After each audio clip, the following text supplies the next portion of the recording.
দ্বিতীয় ষান্মাসিকৰ যিখন আমাৰ সিলেবাস দিছে এই সিলেবাসখন আৰম্ভ হৈছে 300 খ্ৰীষ্টাব্দৰ পৰা 750 খ্ৰীষ্টাব্দৰ মাজৰ সময়ছোৱাৰ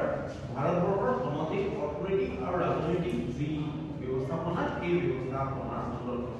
ইয়াৰ প্ৰথম যিটো অধ্যায় আৰম্ভ হৈছে সেইটো হ'ল গুপ্ত বংশৰ সম্পৰ্কে ইয়াত আলোচনা কৰা হৈছে। এই প্ৰথম অধ্যায়টোৰ যিটো আলোচনা এই আলোচনাৰ পৰা আমি গুপ্ত বংশৰ উত্থান পতন ৰাজনৈতিক বিন্যাস এই সম্পৰ্কে আমি জানিব পাৰিম আৰু ইয়াৰ লগত যিখিনি জড়িত ৰাজনৈতিক বিন্যাসৰ লগত জড়িত যিখিনি প্ৰশাসনিক যিখিনি অভিজ্ঞতা আছে যন্ত্ৰ আছে সেই প্ৰশাসনিক যিটো ইংলিছত কয় এডমিনিষ্ট্ৰেটিভ মেকানিজম সেই মেকানিজমৰ সম্পৰ্কে জানিব পাৰিম আৰু শেষত আছে decline of the Gupta empire Gupta সাম্ৰাজ্যৰ পতন এই সম্পৰ্কে আছে প্ৰথম অধ্যায়। দ্বিতীয় অধ্যায়টো আছে যে গুপ্ত সাম্ৰাজ্যৰ পতনৰ পিছত after decline of the Gupta empire কিদৰে ভাৰতৰ প্ৰান্তীয় অঞ্চলবিলাকত বুজি পাইছেনে ৰিজিয়নেল যিবোৰ অঞ্চল আছে সেই অঞ্চলত কেনেকৈ বিভিন্ন ডাইনেষ্টি বিলাকৰ উত্থান হৈছিলে সেই সম্পৰ্কে আমি দ্বিতীয় অধ্যায়ত আলোচনা কৰিছোঁ। আৰু দ্বিতীয় অধ্যায়টো আলোচনা কৰাৰ মূল ঘটনাটো এনে ধৰণৰ যে যেতিয়া গুপ্ত সাম্ৰাজ্য পতন হ'ল এটা কেন্দ্ৰীয় শাসন ব্যৱস্থাৰ পতন হ'ল তেতিয়া লাহে লাহে প্ৰান্তীয় অঞ্চলত বৰ্ধন পালক এই বংশবিলাকে মূৰ দাঙি উঠিছিলে আৰু এই ৰাজবংশবিলাকেও ভাৰতৰ সামাজিক অৰ্থনৈতিক আৰু ৰাজনৈতিক পৰিৱেশত বিভিন্ন ধৰণে ক্ৰিয়া কৰিছিলে। ৩ নম্বৰ যিটো অধ্যায় এই অধ্যায়টোত আমি আলোচনা কৰিম যিখিনি অৰ্থনৈতিক পৰিৱৰ্তন হৈছিলে সামাজিক পৰিৱৰ্তন হৈছিলে সেই সম্পৰ্কে আমি আলোচনা কৰিম। ইয়াত আছে যোগাযোগ যাতায়াত ব্যৱসায় বাণিজ্য মুদ্ৰা আৰু দ্বিতীয়তে সামাজিক যিখিনি পৰিৱৰ্তন আছিলে জাতি প্ৰথা আছিলে অস্পৃশ্যতা আছিলে মহিলাৰ স্থান আছিলে সেই সম্পৰ্কে আমি আলোচনা কৰিম। ইয়াৰে চতুৰ্থ যিটো অধ্যায় আছে এই চতুৰ্থ অধ্যায়টো অতিকে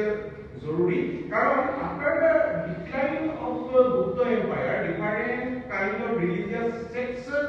have been risen up in different parts of India মানে বৌদ্ধ ধৰ্ম জৈন ধৰ্ম যিটো ষষ্ঠ শতিকাত আমি পঢ়ি আহিলো ফাৰ্ষ্ট ডিভিজন ষষ্ঠ শতিকাত যিটো বিকাশ হৈছিলে সেই বৌদ্ধ ধৰ্ম আৰু জৈন ধৰ্ম সময়ৰ পৰিৱৰ্তনৰ লগে লগে কেতবোৰ সলনি হৈছিলে। বুজি পাইছেনে কথাটো যে বৌদ্ধ ধৰ্ম আৰু জৈন ধৰ্ম হৈছিলে এটা প্ৰতিবাদী ধৰ্ম। মই তোমালোকক আগতে কৈ আছিলো যে ভাৰতবৰ্ষত হিন্দু ধৰ্মৰ বিৰুদ্ধে জৈন ধৰ্ম আৰু বৌদ্ধ ধৰ্মই প্ৰতিবাদ আৰম্ভ কৰিছিলে কিন্তু লাহে লাহে গুপ্ত সাম্ৰাজ্যৰ পতনৰ পাছত সেই সময়ত বৌদ্ধ আৰু জৈন ধৰ্মত নতুন কিছুমান তন্ত্ৰবাদ নীতিৰ সূচনা হৈছিল মানে বৌদ্ধ ধৰ্ম আৰু জৈন ধৰ্মত লাহে লাহে ব্ৰাহ্মণ্যবাদী চিন্তা চৰ্চাৰ বিকাশ হৈছিলে। সেইকাৰণে আমি বৌদ্ধ ধৰ্মত পাম ব্ৰজদানম চন্দ্ৰদানম এনেকুৱা নতুন নতুন কিছুমান শাখা উপশাখাৰ আৰম্ভ হৈছিলে আৰু এইটো মন কৰিবলগীয়া যে যিটো আমাৰ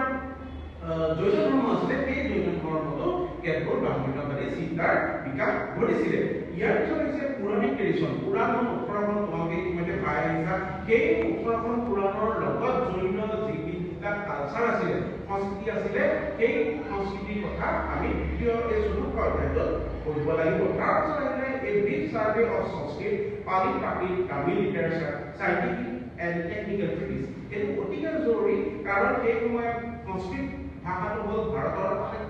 মানে মূল ভাষা বুলি কোৱা হয়। প্ৰতিটো ভাষাৰ মূল হ'ল সংস্কৃত আৰু সেই সংস্কৃত ভাষাৰ লগে লগে পালি প্ৰাকৃত আৰু তামিল ভাষায়ো সেই সময়ত ভাৰতৰ বিভিন্ন প্ৰান্তীয় অঞ্চলত নিজৰ নিজৰ প্ৰতিষ্ঠা জাহিৰ কৰিছিল। বিশেষকে দক্ষিণ ভাৰতত তামিল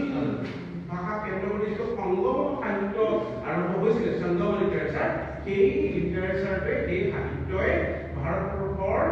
সম্পূৰ্ণ সামাজিক অৰ্থনৈতিক আৰু ৰাজনৈতিক চিত্ৰণ তাতে দাঙি ধৰিবলৈ সক্ষম হৈছিলে। 5 নম্বৰ যিটো অধ্যায় আছে এইটো অতি জৰুৰী কাৰণ ইয়াতে আৰ্ট এণ্ড আৰ্কিটেক্সাৰৰ সম্পৰ্কে কোৱা হৈছে। গুপ্ত কলা সাহিত্য সংস্কৃতি পিলাৰ মানে স্তম্ভ স্কাল্পচাৰ্ছ বিভিন্ন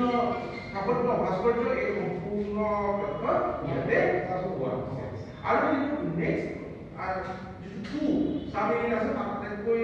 প্ৰয়োজনীয় হ'ল অজন্তা আৰু ইলোৰাৰ যিখিনি কথা এইখিনি কথা কথাকেইটা আলোচনা কৰা হৈছে আৰু শেষত আছে ৰিলিজন এণ্ড লিটাৰেচাৰ এই ৰিলিজন আৰু লিটাৰেচাৰ তোমালোকে ভাৰতৰ প্ৰান্তীয় অঞ্চলত যিবোৰ ধৰ্মীয় ধাৰা আৰম্ভ হৈছিলে সেই সম্পৰ্কে আমি আলোচনা কৰিম এয়াই হ'ল আমাৰ সেকেন্ড সেমিষ্টাৰৰ যিখন সিলেবাস সেই সিলেবাসখনৰ মূল কিতাপসমূহ এই সিলেবাসখন পঢ়িলে তোমালোকে কি লাভ হ'ব সেই সম্পৰ্কে আজি যদি ক'বলৈ যাওঁ তেতিয়া কথা হ'ল ইয়াত তোমালোকে সেই সময়ছোৱা 300 খ্ৰীষ্টাব্দৰ পৰা 750 খ্ৰীষ্টাব্দ সেই সময়ছোৱাতে প্ৰাক কি বুলি কয় প্ৰাক মধ্যযুগীয় সেইখন সময় কাৰণ 750 পৰা বহুতে মধ্যযুগ আৰম্ভ হ'ব বুলি কয় কিন্তু সেই সময়তে যিটো ভাৰতৰ সামাজিক অৰ্থনৈতিক আৰু ৰাজনৈতিক ব্যৱস্থা সেই সম্পৰ্কে আমি জানিবলৈ পাম এই সময়ছোৱা হ'ল আটাইতকৈ উল্লেখযোগ্য সময় তোমালোকে এই সময়ছোৱাৰ যিটো প্ৰথম ইউনিট সেইটোৰ পৰা গুপ্তসকলৰ কথা জানিব পাৰিবা দ্বিতীয় অধ্যায়টোৰ পৰা বিভিন্ন প্ৰান্তীয় অঞ্চলৰ বিকাশ বা ৰাজনৈতিক শক্তিসমূহৰ কথা জানিব পাৰিবা তৃতীয় অধ্যায়টোত তোমালোকে সামাজিক অৱস্থাৰ কথা জানিব পাৰিবা চতুৰ্থ অধ্যায়টোত সেই পৰিৱৰ্তিত বৌদ্ধ আৰু জৈন ধৰ্মৰ সম্পৰ্কে তোমালোকে জানিব পাৰিবা আৰু ফাৰ্ষ্ট নম্বৰ ইউনিটত তোমালোকে জানিব পাৰিবা এয়া তোমালোকৰ এই সিলেবাসখনৰ মূল এই সিলেবাসখন ভালদৰে ঠিক আছে